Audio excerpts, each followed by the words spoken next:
On this episode of Star Trek Universe, we are talking about Strange New Worlds 309, Terrarium. Right after these words from our mystery sponsor. Stop making faces!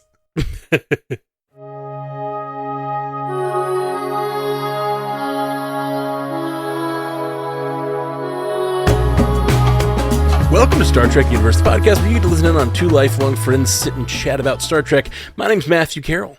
I am David C. Robertson. What's up, Dave? How you doing, buddy? Oh, just tired. Yeah? Whew, I'm ready for this show to be done. For the season. Strange New Worlds? Huh? I hear that. I guess we can jump right into Terrarium. Oh, yeah, I guess we can. I assumed you would hate this episode from the beginning. I hadn't yet realized it was Enemy Mine. I thought it was going to be a just Ortega's Castaway episode, or more likely, I just watched The Martian recently, and that movie is just great. And I wish you built the little water processor. I was like, oh, it's going to be The Martian. Like they're doing a The Martian episode, and then she met the Gorn, and I was like, oh, it's going to be Enemy Mine. Yeah. Which Star Trek has done before. Yes, I vaguely remember that. They did it with, what was it, a Cardassian or Jim Hadar in one? Or was it a Cardassian in Next Generation or something? Where was that? I was remembering a Romulan and Geordi, but I might be wrong. Yeah, I don't know. But this plot has existed before in various media, but Star Trek for sure. I didn't hate the episode. What I was going to say is I knew you'd hate this episode because it was Ortega's focused. It was just like, oh man, she's going to be making snarky comments by herself on a planet for an hour.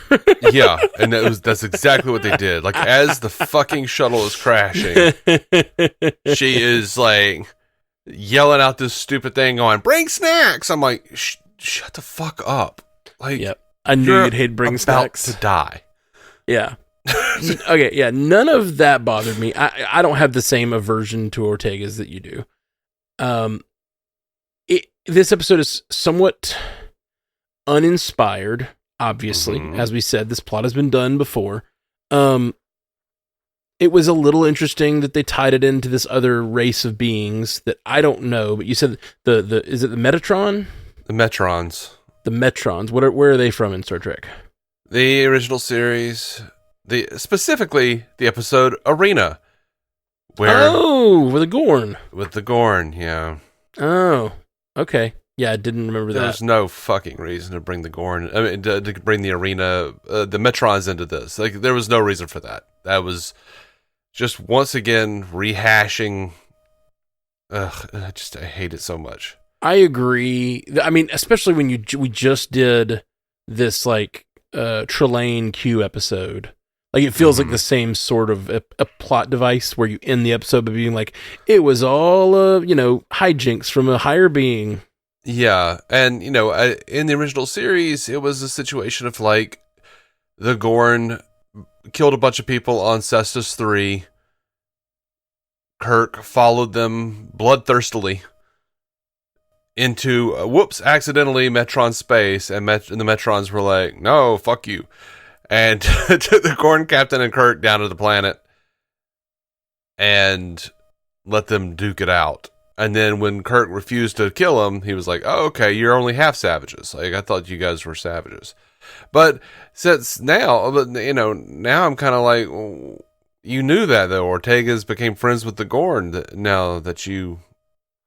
Yeah, but then they still killed the Gorn. The other, I think that's why they included. That makes me sadder because actually the one thing I liked about this episode, as much as I hated it in the moment, I liked that they killed the Gorn. Because it really gave the episode weight to me. Like, I got sad. I cried when the Gorn died. I was like, I like literally yelled out like, what the hell? Because I was just like, you've come past your hatred. You've done all these things. And then they let the Gorn die. And I just thought that was a really bold decision. And it made the whole episode have more weight. It gives it stakes in a way that I didn't expect it to have. I really thought we were going to have a new Gorn friend who was going to like be a peace envoy to the Gorn or something like that, you know? Yeah.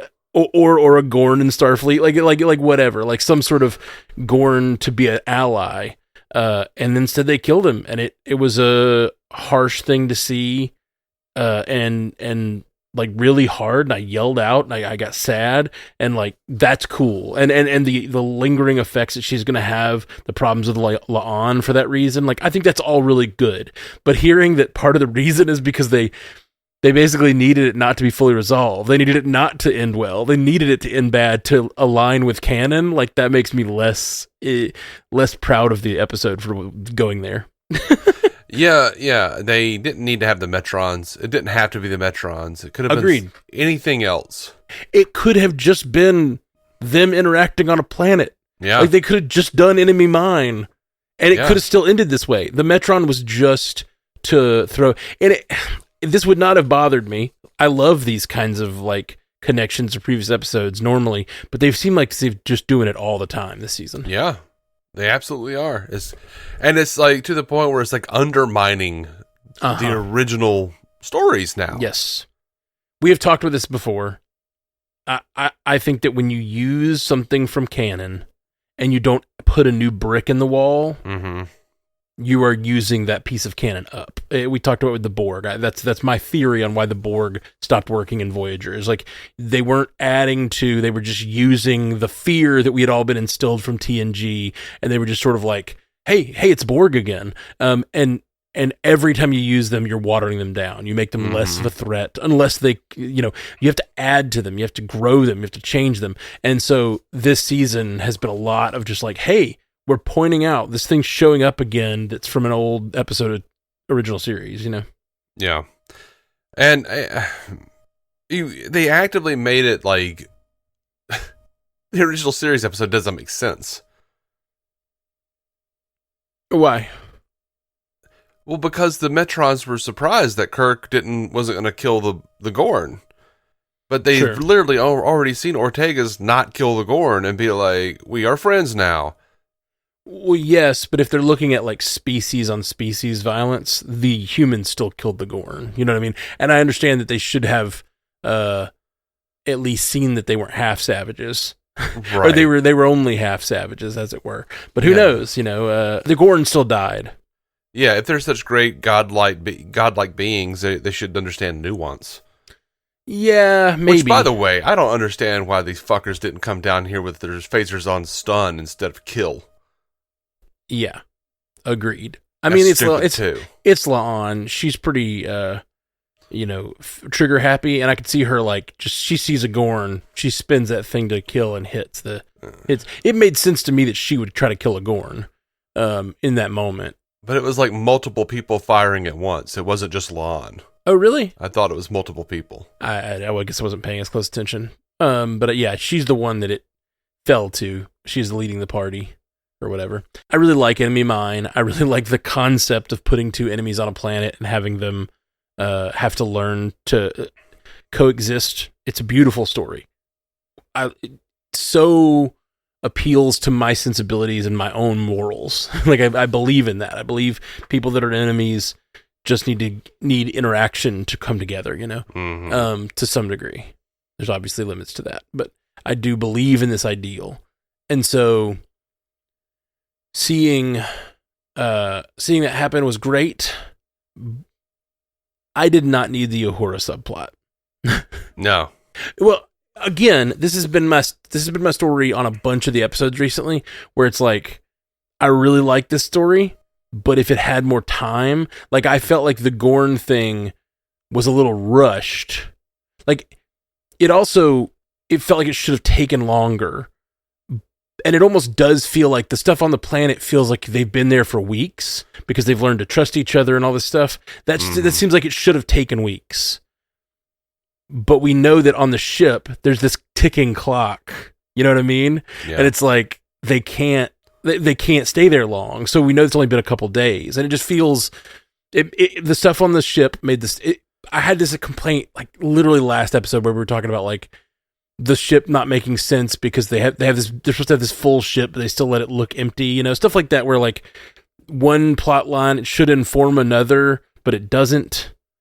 And so to me, it would have been made more sense if they had left, you know, like they're like, we have to leave. We can't stay here and like pursue her. And then she sees them come back or something. And then that's when she hits the flare, you know? Right. Or, you know, something else they might have done on the original series or another Star Trek is like the captain goes like, I'm going to do everything I can to get our man back. And then telling off, you know, like the admiral or whoever who's like hollering for supplies, like, we'll be there soon, you know? Yeah. Felt like I didn't need Uhura to like fudge the numbers and take a notch out of her credibility. Mm-hmm.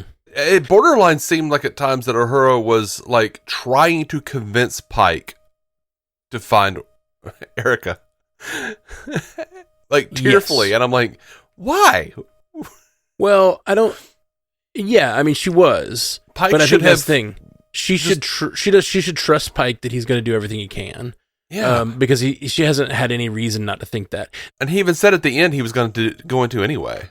Yeah, and they were going with this like idea at the end when you find out he knew she fudged the numbers. Yeah, it's like, oh, well, it's okay. Sometimes it's good to break the rules if for the right reasons. And that's a lesson that a captain often has to learn against an admiral they don't trust, stuff like that, you know? Mm-hmm. In this case, I don't think that he is a character that has earned any mistrust from Uhura, and she's putting the whole ship at risk. It's just not a good call, and it wasn't her call. And this is a thing that I've ragged on many times. When someone does a bad thing like that, they should have consequences. Mm-hmm. She should lose rank, or she should go to the brig for a while, or like something should happen to her. Like, I understand she did it for the right reasons, but like the thing about an organization like this is you have to follow protocol, and you break the rules. Honestly, in our society, if you break the rules, even for the right reason, now we have things like pardons to pardon people if they've done things for the right reason or whatever. But like, if you believe in something strong enough to break the law to solve it, you should be accepting the consequences to some degree. And so like, I don't know what the consequences should have been. Like even just anger from Pike, you know what I mean? Like, why didn't you trust me? Like a harder conversation than just like, there you go, lying to me about the science. Like that is not what he needs from his crew. And it's really disturbing to not put any guardrails or consequences around those kinds of actions. Yeah, I think in classic Star Trek, what they have generally done, it feels like, is in such a situation where the captain is in a bind and someone has to fudge a number or something, they're going to be like, yeah, I know you fudged the numbers. You know, you're confined to quarters until further notice. And then the person will smile, and they're like, "And good work," or something, you know.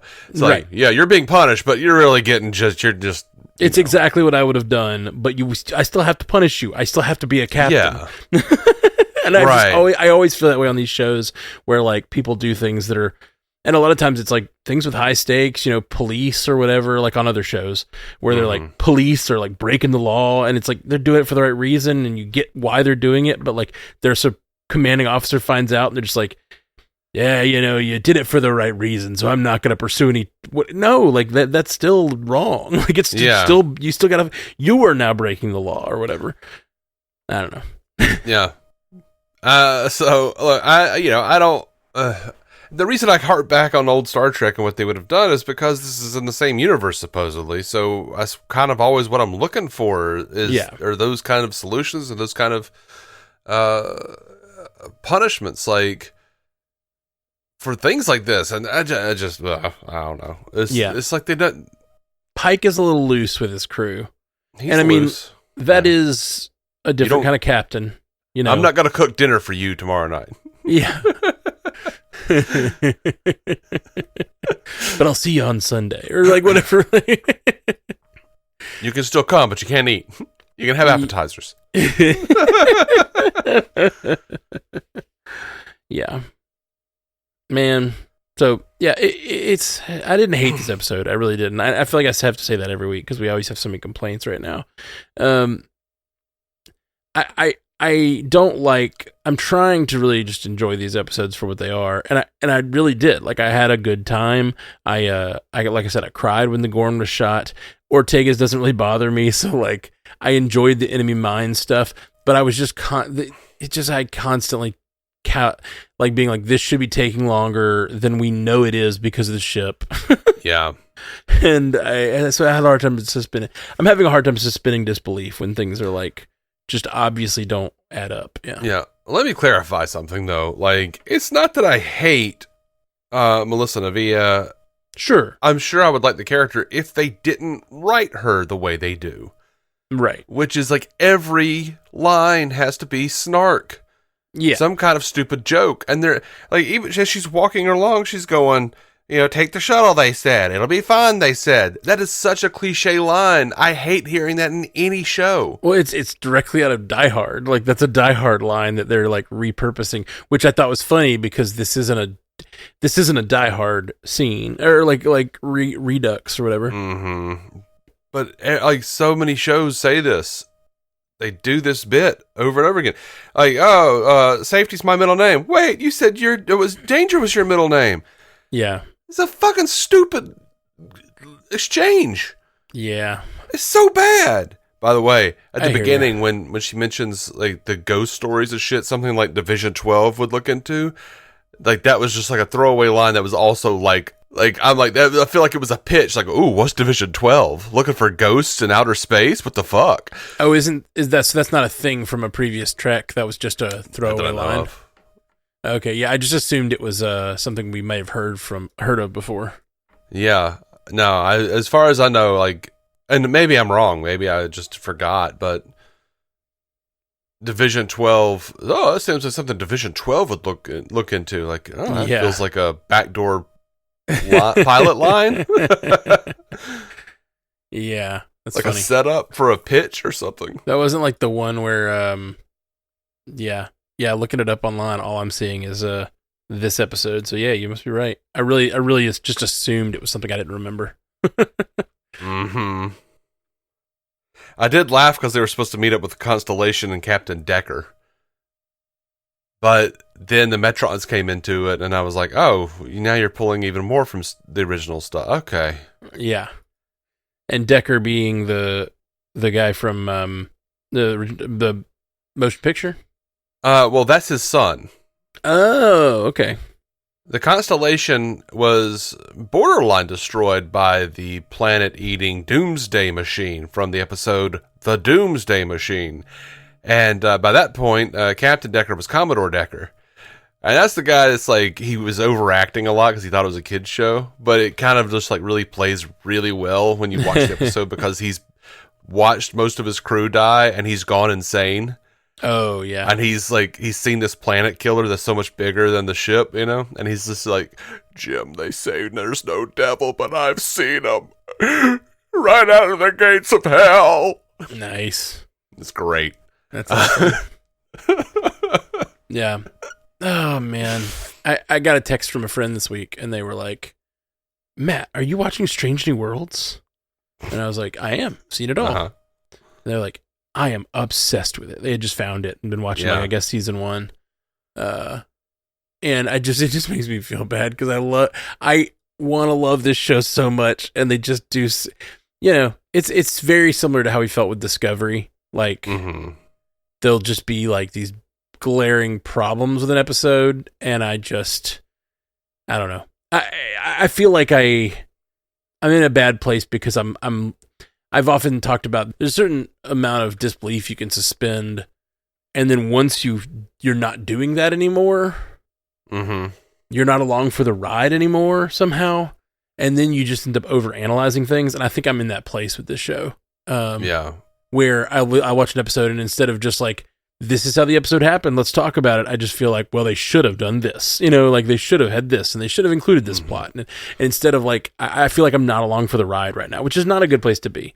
I'm trying to, like, we had a few good episodes this and this is the thing. Like a lot of times, it's just like as long as the episode doesn't have like a glaring, almost like canon break issue, then I don't think I'm that way. I think it's just like these sorts of big structural issues with episodes where it just like bothers me the whole time. So it makes every interaction with the Gorn feels rushed because it feels like this is happening over 2 days. And every time they cut back to the ship, I'm like, this episode would be more effective if I never saw the ship again. Like I would just feel it would feel like Enemy Mine, you know? Yeah. And so I hate being that way. I really do. As a fan, I do not like feeling this way. Yeah. And so I guess I'm right there with you. I guess I'm ready for the season to end. Maybe after a little break from it, I'll feel better next season. Well, I mean, they're just digging themselves. Okay, so there's this bit where the Metron says, and maybe someday we can reset your perception of the Gorn as well. Yeah. Which seems to be an indication that, like, oh, we're pointing out the fact that the Gorn look different in the original series. Okay, but did you retroactively do that? Because Captain Lorca had an original series Gorn skeleton in his room in the Discovery. Right. Yeah, the whole Gorn look different. Like, there's a lot of ways you can take that, but yeah, the that line does not solve the problem. It doesn't solve the problem. It doesn't make any sense. No, and you could easily say just like the Gorn have different, like different subspecies of the Gorn, you know, or whatever. Like you could easily have to be subspecies. Go with that. Like I could look at Chris Farley and then look at Tommy Davidson and go like, those aren't the same species. Well, sure they are. They just look different. Right. Sure. Like we all, like I have a much bigger frame than my brother-in-law Spencer, for instance. Right. Right. Like an alien species might go, well, that doesn't look like the same species. They're kind of similar. Yeah. And they have a lot of similarities. Right. And even just looking at the original series Gorn, obviously it's a guy in a suit as opposed to this big CGI guy or whatever with a lot bigger frame. But like they still look basically the same. Like they have the basic same head shape. They just have like a big hunch on their back would make them look more lizard-like, make them look less human. Yeah. I also have a big hunch on my back that makes me look less human. That's true. That's true. It's the computer hunch. Yeah, we're all getting that now. That nerd neck, they say. Yeah. Yeah, just looking at the original series directly next to this episode's Gorn, I'm like, I see they're going for the same thing. It's just better technology and better, you know, whatever. They're going for the same, like, basic design of an animal. But, it just doesn't really bother me. And so I wish they just wouldn't acknowledge it or, like, wouldn't worry about it so much. Yeah, I think it's weird that they're bringing it up. Or I don't know what was so wrong about the original look. I mean, just do it better. You don't have to redesign it completely and make them look like I've said, the Gorn specifically from this season. I don't remember feeling that way last year, but the Gorn specifically from this season have looked like those damn creatures from the Dark Crystal. Or like they're like real big and hunched over. Yeah, that's the biggest difference is like the body shape. The heads just look like they're a better version of what they did back then, I think. Mm-hmm. Like they look more like a lizard's head. But they're the basic same, like the eye sockets are the similar shape and the jaw is a similar, like they went for a similar thing, but it's just they really redesigned the body, which I get because that original Gorn is just like literally just a guy in a suit, you know. I think I like what they've done. I really do. I like the updated Gorn. Unlike, you know, like the Klingons where I just was annoyed by the inconsistencies. The Gorn is just such a sort of footnote, like with this one episode. I'm fine with them sort of updating the look and the design, but yeah. Yeah, I don't know, man. I don't know. I'm glad this episode hit me in the feels. That's all I can. Yeah. That's the positive thing I can say. And I was not bothered by Ortega's jokes. Really, those don't really bother me. Like sometimes I think they're dumb, but sometimes, you know, yeah, whatever. Sometimes shows are too jokey, and she is a jokey character.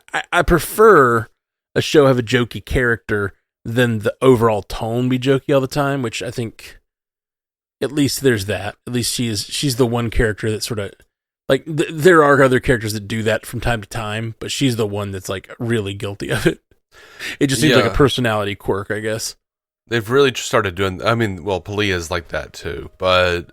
Very different, but yes. It's very different, but it's just like every line has got to be some kind of silly bullshit. But I did like, at a certain point, like when the way she reacted with them killing the Gorn was great. Yeah. Her screaming at the Metrons that she knows she's being watched, all of that was good.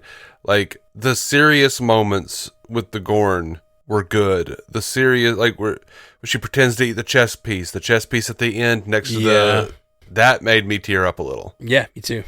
But, I was confused by other things in the episode, like, initially when the Gorn throws her the raw meat, she eats it. And then later on, the Gorn throws her some food, and she, like, pulls out the flame, and she's like, I know you don't like the fire, but I have to cook it. You didn't cook the other thing, the raw thing. You just started eating this raw bug. Yeah, well, you can eat raw meat. It's just... But she was very emphatic. I'm human. I have to cook my food. Right. Well, I think the first time she just went for it, she was starving. The second time, she was like, I really need to cook stuff. That was disgusting. Yeah. I also didn't feel like she was there long enough to be starving. Right. That's the thing. It's like, you have water. Water will sustain you for like 30 days without any food. Yeah. Like, and not that she needs to do that. Food is good because it will give her the energy to get her off the planet. But like this episode, and I'm just revisiting my same fucking complaint, but this episode is trying to feel like she's down there for 2 months, but then they decided to put the ship on a like 2-day clock. And that is just the same dumb stuff they do from time to time where like the B plot fucks up the A plot. And it's just dumb. I've gone 2 days not eating just in the ADHD hyperfocus. Yeah. Yeah. Like, sorry. Now, did they show her building shit a few episodes ago just to make it believable that she could create a universal translator? I don't remember her building shit, but... Oh, in the documentary episode, she was building that motorcycle in her quarters. And then in this episode, when they're panning over to see her, like, doing the fit check, staring in the mirror and smiling like a idiot, like, they showed the motorcycle and all the building stuff again. Oh, no, I didn't see that, but it makes sense if she's a pilot that she might have a history of, like, racing or motorcycles or whatever. Yeah, I just don't remember them ever bringing that up before this season. Yeah, me neither. But I don't remember it. It could be something that was there.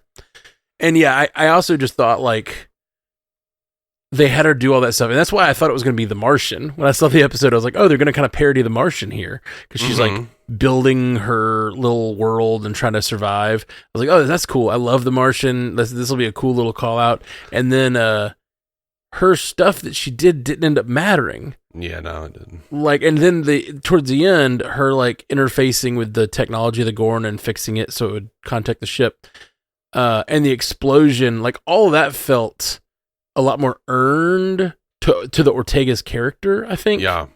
Yeah, the stuff she did at the beginning where she's like, I created a water condenser in 30 seconds by tearing apart my shuttle. Like that just felt like it wasn't, I don't know. It wasn't something we've ever known of her in the past. And it just felt like it was a weird, it felt weird. and then all of that got sucked into like a sinkhole or whatever it was. So it wasn't like she needed that to survive because then she finds the Gorn. And also, did the Gorn have a water condenser? Because it never shows her drink water past that, I don't think. So did she do it again with Gorn tech? Yeah, it was weird.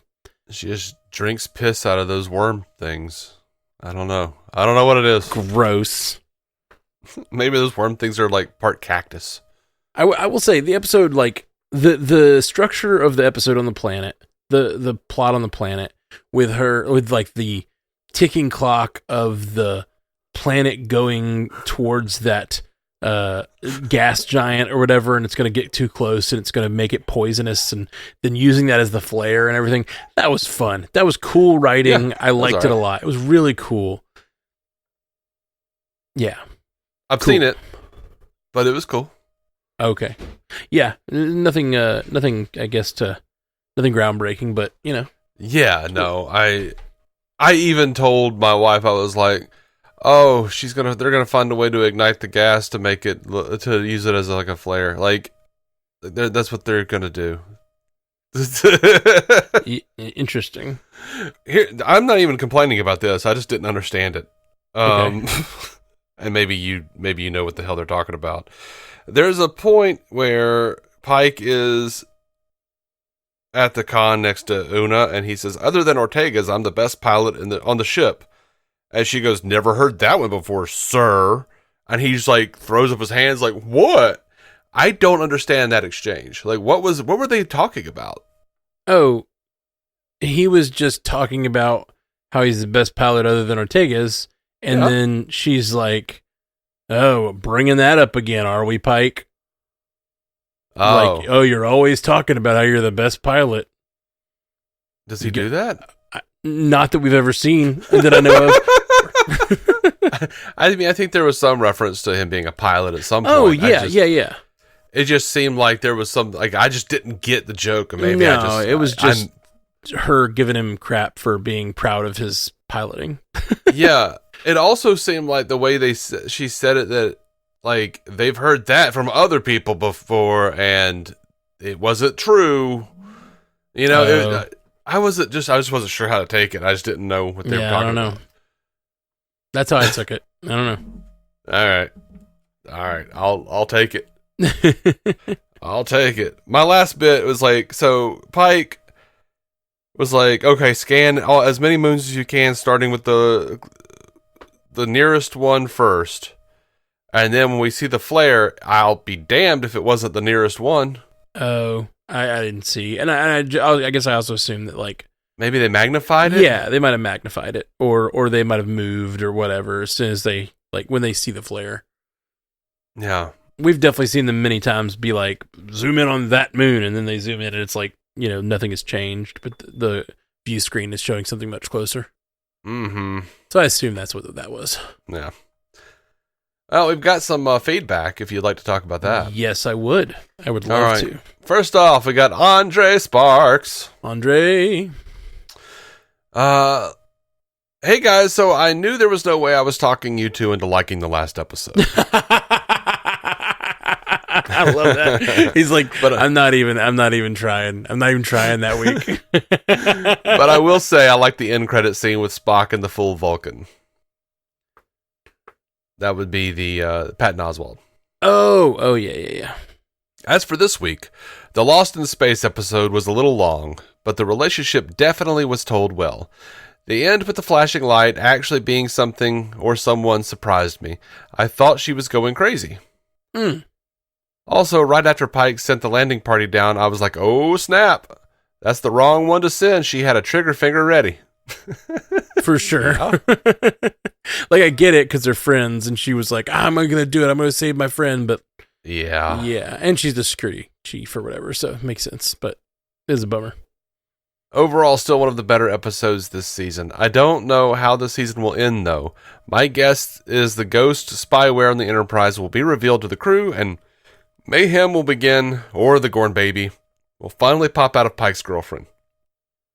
I think both of those things will happen. Yeah, the Vesta Pa coming back, and yeah, either that or that's gonna. I mean, I guess I could see them waiting on the Vesta Pa for a future season or something, but it did feel like it was coming soon. So we got 2 episodes left. So we got that, and it felt like this season was setting up when the season started, and it was the Gorn, like, where the Gorn War sort of thing was going on. I really thought we were going to be facing, like, another Gorn threat before the season was over. Mm-hmm. But I guess they send them to sleep for a long time. To sleep. Yeah.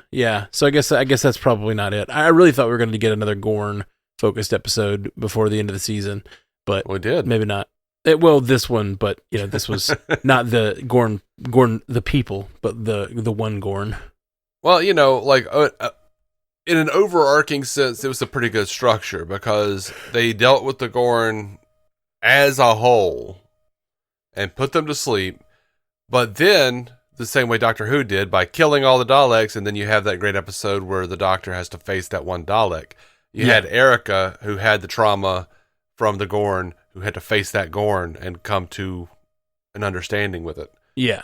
I expect we'll see the Gorn, if not this season, again next season, because or future seasons. I think we're gonna have a different Ortegas when they come against the Gorn again. Mm-hmm. And I do like that they really did try.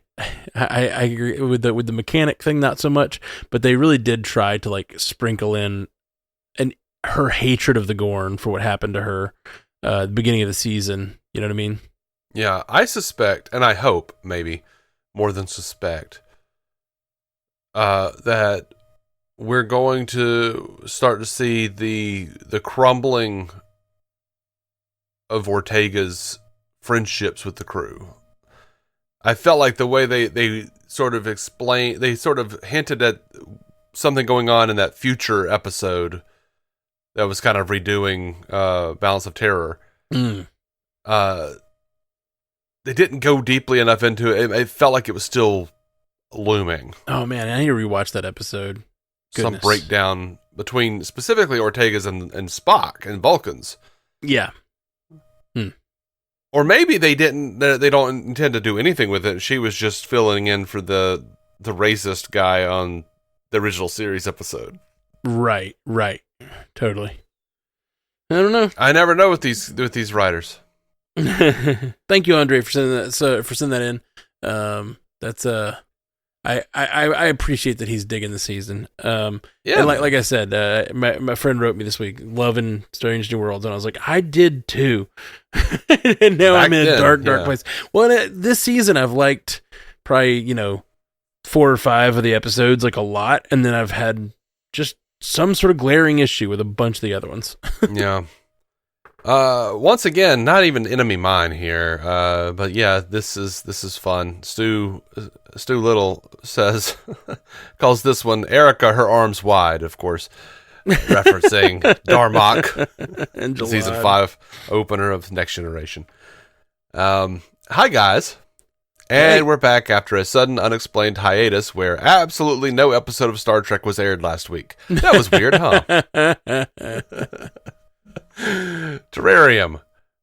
Coming out your ass would have been less racially specific seeming, Erica. I don't know what he's talking about there. Oh, she said coming out your ears in the episode. And Spock was like, huh? He's like, it's a phrase. Oh, God, yeah, that whole thing was dopey. Mm. Has there ever been a fictional character whose middle name was literally Danger?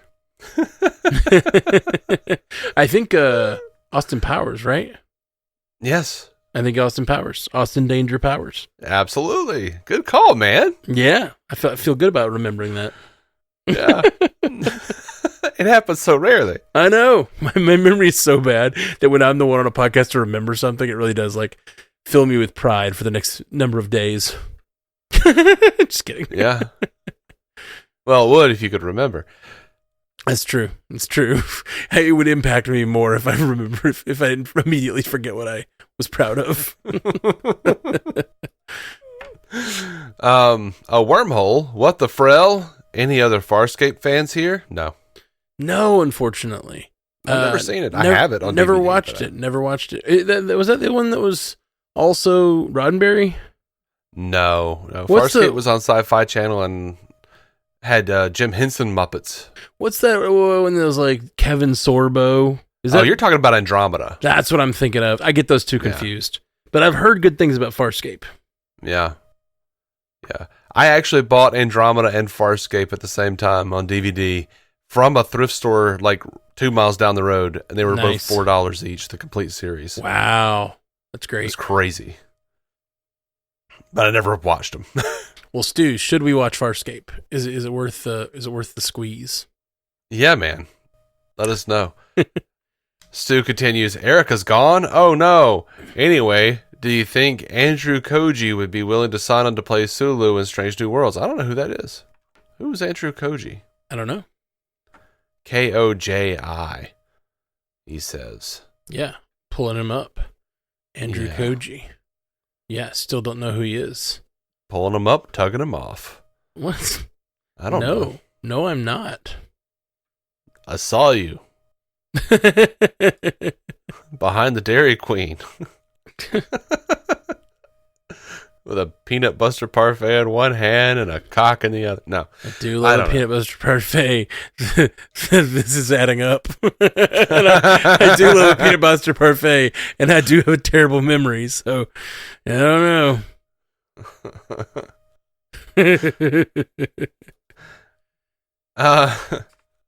Honestly, I haven't seen anything with Andrew Koji. I'm looking. I've seen Fast and Furious 6, but he plays like a uncredited police officer, so I don't think that's something I would remember. But all the other stuff I haven't seen. Yeah, I don't know who that is, but I'll say this: I don't want any more people from the original series to show up. Yeah, you're like, I don't need more versions of characters to constantly question. I whatever. It doesn't matter. I hear you. Oh, Stu continues. Yes, we've all seen Castaway and The Martian.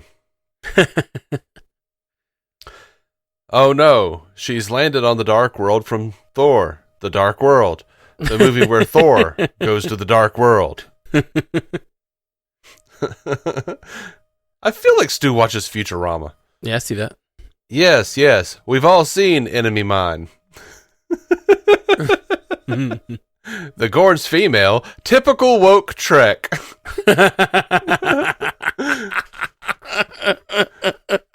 So this episode was decent overall, bordering on good, if not for using a pretty common plot that sci-fi and even Trek has done before a good bit. But we might as well use it to get the Ortega's trauma-dealing issue out of the way. Also, the tragedy of the La-onding party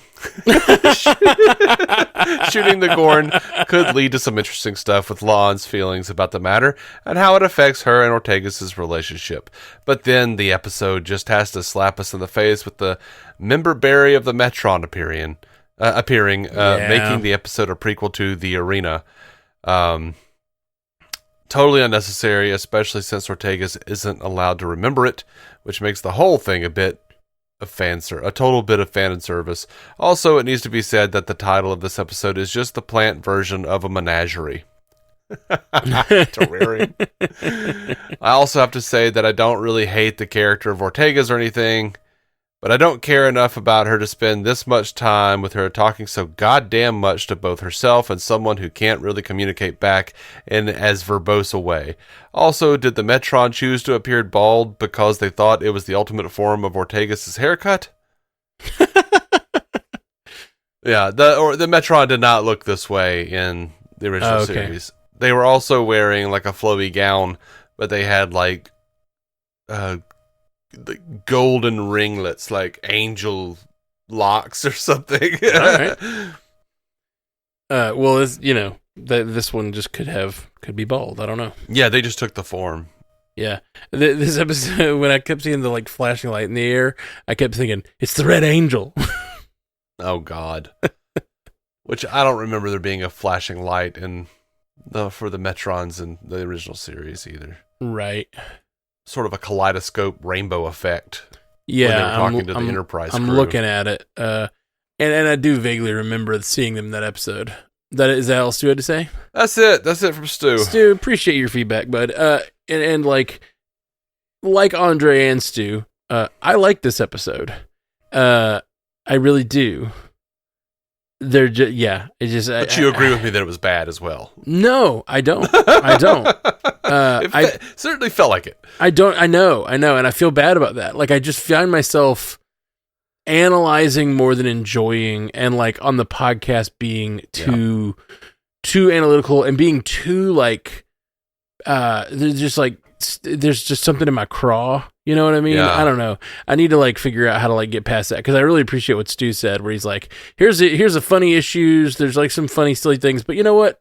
Overall, bordering on good episode, and I think I agree with him. Like I think it's a bordering on good episode. I'll agree with that. Fine, bordering on good episode, but like it just has these small issues that like bother me, and it's the same thing like in the last episode where an issue will bother me, but it's a global thing that affects every scene. And in this particular one, it was that they they have this time issue between the ship and the thing, and I just like every time it would cut to anything, I was just like, really? You guys have like learned to play each other's games, and it's like day one, and you're beating each other at the game. That's the kind of thing you do in a movie that's about living on the same planet for months, you know? Yeah.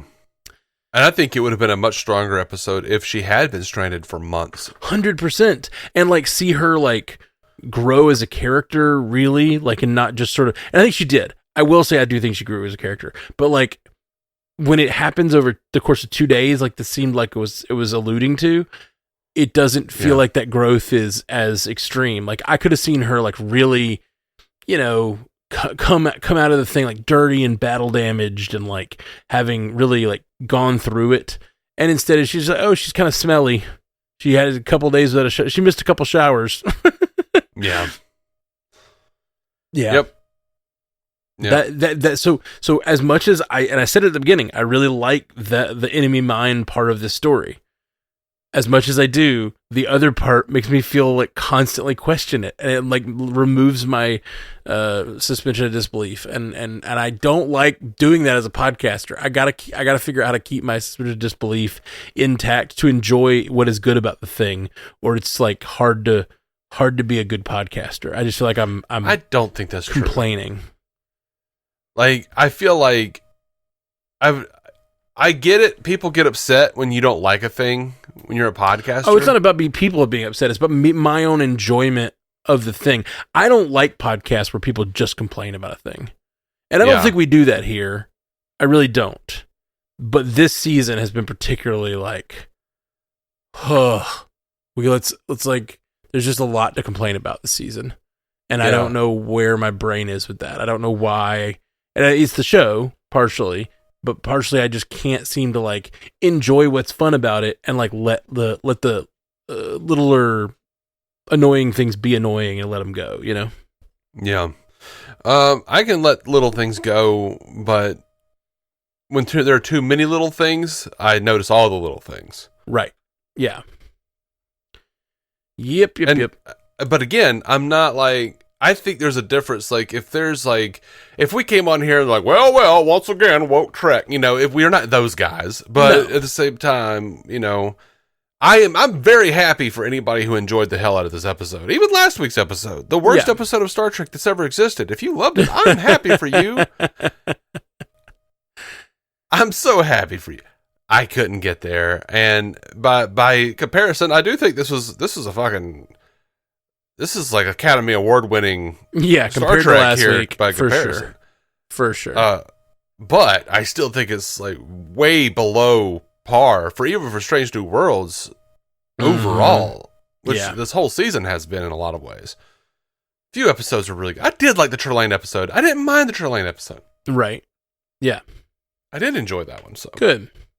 There's been a number for me, it's been like a 50-50 hit rate. And so I can't say it's terrible. And I'm really hopeful if these last two are great, it'll really be like a 6-4, you know, instead of like, so I'm hopeful these last two will bring it around for me. Yeah. So I don't think we're bordering on bad, just a podcast that hates on things. Yeah. Well, like I said, I never want to be the podcast that just pretends to like something. Like that's not what I'm talking about, because the audience doesn't like it when you don't like it, you know? I just think that, like, to me, I don't like making hate podcasts. I make things because I make podcasts because I love the thing. And so when I'm doing a podcast because I love the thing and I'm just constantly like bashing it, it feels like that's not what I'm doing. Right. You know? But it is what I'm doing. I'm here because I fucking love Star Trek. See, you know what I get aggravated with more than anything, I get aggravated when we get like email or whatever from somebody or a comment on YouTube or something where people are like, oh, like, why you just hate every episode of this? Why are you doing this? And I'm like, you're not listening to every episode because we had this episode and this episode. Like there's clearly signs that we have really enjoyed certain episodes of all of these things. Right. Sure. Like Discovery is the last time we actually got a comment about that. I think Right. we've run off everyone else already. Yeah, I'm Just sure. But like, it drives me nuts. Like you go into like something like TV Time, and like all the comments are like, "This was the most amazing episode ever." Like every episode is the most amazing episode that's ever happened. Yeah. And I'm like, this is a terrible community for me. Well, and that's and that's the thing about being a podcaster is you are here kind of through the thick and thin of it, and like we love Star Trek, we're here to enjoy it, and even in our regular lives, like when we either love a thing, like I will say last week's episode. No, never mind. I don't know. I was trying to say it might have still been better than Section 31, maybe. I said episode, not movie. Yeah, no, I know. I'm just Section 31 might be the worst Star Trek thing that's ever. That's existed. what I'm saying. I think, and that's pretty bad. Like that this year, we've had 2 of the worst Star Trek things ever, and it's really, really disappointing me. I don't know. Yeah, I wish there was an objective way to like put them back without having to watch them again. Therein lies the problem. I would analyze this further, but I'm not going to watch those 2 things again. Like, let's stack up Section 31 next to 4.5 Vulcans. Yep. That's pretty rough. Pretty bad. All right. Anyway. Well, we're going to get out of here. We'll be back 2 more weeks. We got Strange New Worlds for 2 more weeks. I'm really excited. 2 more weeks? This was episode 9, wasn't it? Oh, this was 8. Was it 8? Was it 9? This is 9. Oh. We've got 1 more episode. Crap. I really thought this was 8. Well, 1 more episode then. Damn. Yay! The pain can stop. I'm excited for a break from this, which is really sad to say. Because I'm just in a dark place with it. Because they've put me in a dark place with it. You're like Dewey Cox over here. Damn, this is a dark period. Yeah. But I'm really hopeful the finale will be a banger. I really want it to be a banger. No clue what it's about. But yeah, Stu brought up a good point. I guess it was Stu. It may have been Stu. I don't remember now. Maybe it was Andre. Oh yeah, it was Andre.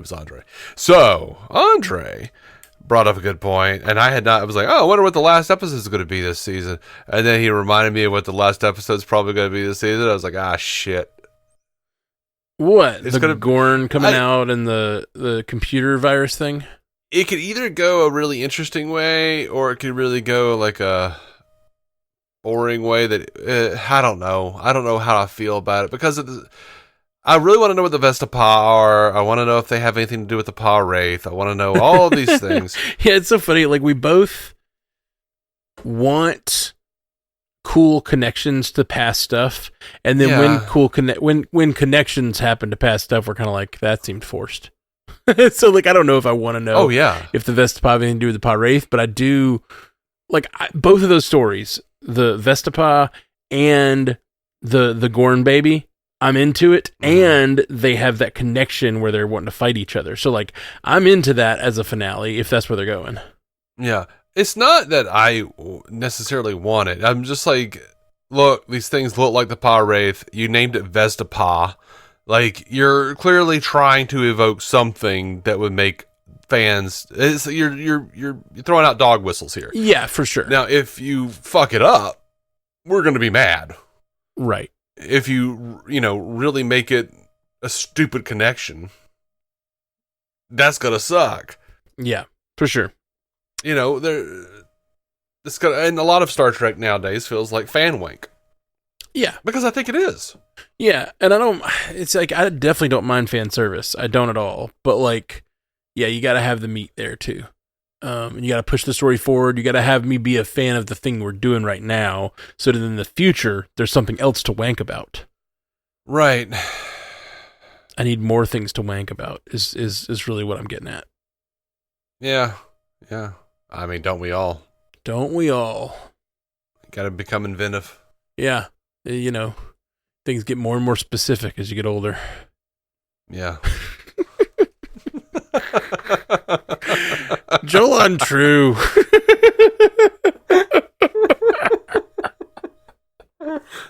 Live long and prosper. Thank you for listening to the Star Trek Universe Podcast, a Stranded Panda production. If you'd like to hear more from David C. Robertson, check out the DC On Screen podcast or maladjusted.tv for his web videos. If you'd like to hear more from Matthew Carroll, check out the Marvel Cinematic Universe podcast or listen to his music. Just search for Matthew Carroll anywhere you get music.